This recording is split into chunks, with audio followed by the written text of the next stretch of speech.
महोदय, मैं दिल्ली के संबंध में भी कुछ कहना चाहता हूँ।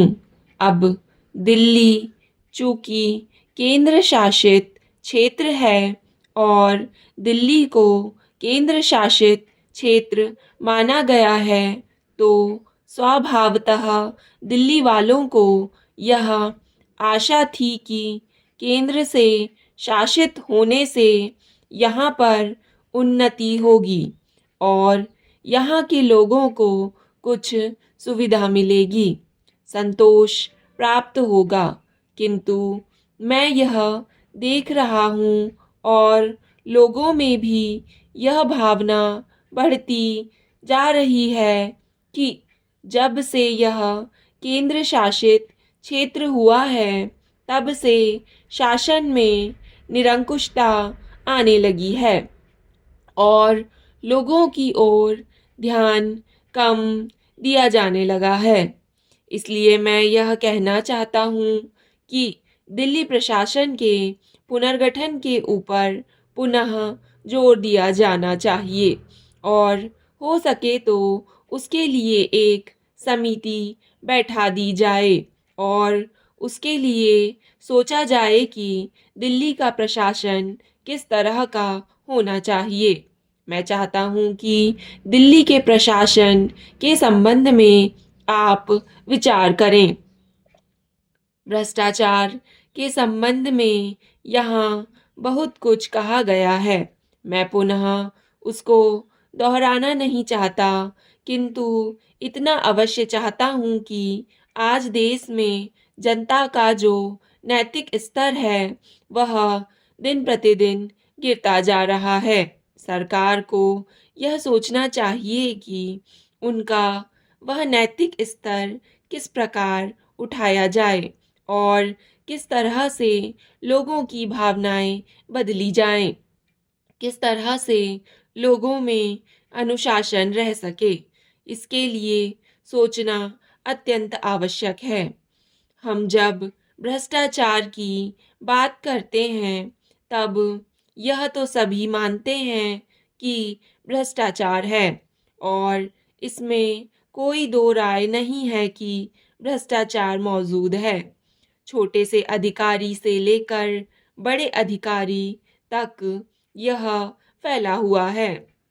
भ्रष्टाचार केवल प्रशासन में है ऐसी बात नहीं है, वरन यह लोगों में भी फैला हुआ है।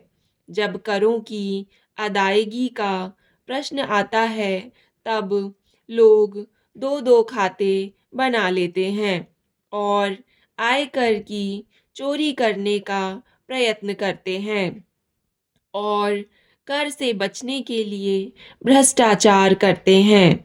जैसे बगैर दोनों हाथ के ताली नहीं बज सकती, ठीक वही बात भ्रष्टाचार के संबंध में लागू होती है। भ्रष्टाचार के निवारण के लिए जितना अधिकारियों का कर्तव्य है, उतना ही कर्तव्य जनता का है। अधिकारियों को तो सतर्क रहना ही चाहिए, क्योंकि यह जो संसद है वह कानून बनाकर उनके हाथ में दे देती है। उसका कार्यान्वयन करने के लिए जनता और नौकरशाही को सहयोग से कार्य करना चाहिए। महोदय, प्रशासन का यह कर्तव्य हो जाता है कि वह सतर्क रहे और अधिकारी लोग अपने को निष्पक्ष रखें, किंतु जो जनता के अंदर एक गिरावट आती जा रही है वह भी एक देखने की बात है। इसीलिए मैं चाहता हूँ कि सरकार कोई ऐसा प्रयत्न करे जिससे कि भ्रष्टाचार को रोकने के लिए जो लोगों का नैतिक स्तर ऊंचा होना आवश्यक है उसको ऊंचा किया जा सके। उसके लिए जो भी वह कर सकें करें। मुझे कहना तो बहुत कुछ था, लेकिन चूंकि मेरा समय समाप्त हो गया है, मैं अब और कुछ नहीं कहूँगा महोदय। इसलिए मैं माननीय रक्षा मंत्री महोदय का ध्यान इतिहास की उस चेतावनी की ओर दिलाना चाहता हूँ कि हिमालय की चोटी पर जिसका अधिकार है उसका गंगा और यमुना के मैदान पर भी अधिकार रहा है। हम इस आशा में नहीं रह सकते कि हम दुश्मन को हिमालय की चोटी से उतरने दें और फिर मैदान में उसका मुकाबला करें। मुझे याद है कि कुछ वर्ष पहले प्रधानमंत्री जी ने बड़ी दृढ़ता के साथ यह कहा था कि हम हिमालय को दहेज के रूप में नहीं दे देना चाहते और यही नहीं कहना चाहते कि साहब आप टहलते हुए यहाँ आ जाइए। हम नहीं चाहते कि वहाँ पर कोई मुकाबला ही ना हो। मैं समझता हूँ कि अगर किसी भी सैनिक अधिकारी के दिमाग में अभी तक यह भावना है कि हम हिमालय की ऊंची चोटियों को छोड़कर नीचे मैदान में आकर युद्ध लड़ेंगे तो उनको भ्रम में नहीं रहना चाहिए। यह एक घातक बात होगी, एक आत्मघाती नीति होगी।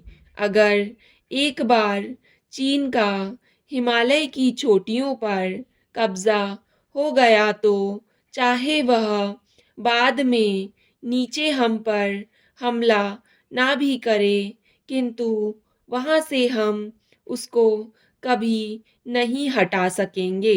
इसलिए इस संबंध में स्पष्ट निर्णय किया जाना चाहिए। इसके बाद मैं मध्यवर्ती क्षेत्र के बारे में कुछ कहना चाहता हूँ।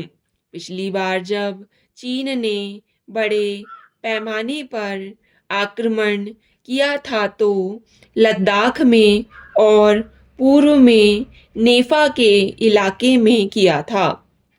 मध्यवर्ती क्षेत्र में मिडिल सेक्टर में लड़ाई नहीं हुई थी, लेकिन मेरा अपना अनुमान है और बहुत से लोगों को इस बात की आशंका है कि अगर अब कभी चीन ने दोबारा हम पर आक्रमण किया तो वह मिडिल सेक्टर में करेगा। इसके कई कारण मालूम पड़ते हैं। अध्यक्ष महोदय, सबसे पहले मैं माननीय कार्यकारी पार्षद महोदय का, जिन्होंने बजट भाषण दिया है और अपनी नीतियों की घोषणा की है, उसके बारे में उनको हृदय से बधाई देना चाहती हूँ।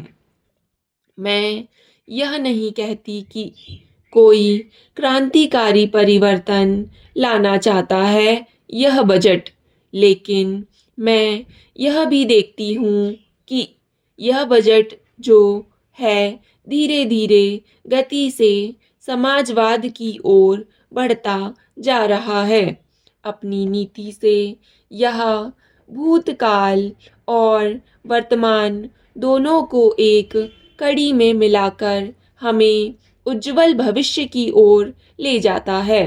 मुझे कहना है इस भाषण को पढ़ने से कि इसमें हमारा कोई भी वर्ग समाज का ऐसा नहीं है जिसे अछूता छोड़ा गया हो, क्योंकि भारतवर्ष एक कृषि प्रधान देश है और मैं यह समझती हूँ कि इस बजट के दौरान यह पूरी तरह से कोशिश की गई है कि ग्रामीण अर्थव्यवस्था को, जिसे हम अर्थव्यवस्था की रीढ़ भी कहते हैं, उस ढांचे में उस रीढ़ की हड्डी को और भी सशक्त बनाने का पूरी तरह से प्रयत्न किया गया है। हमारे ग्रामीण भाइयों के लिए जो कोशिश की गई है इस बजट के अंतर्गत वह है। स्टॉप।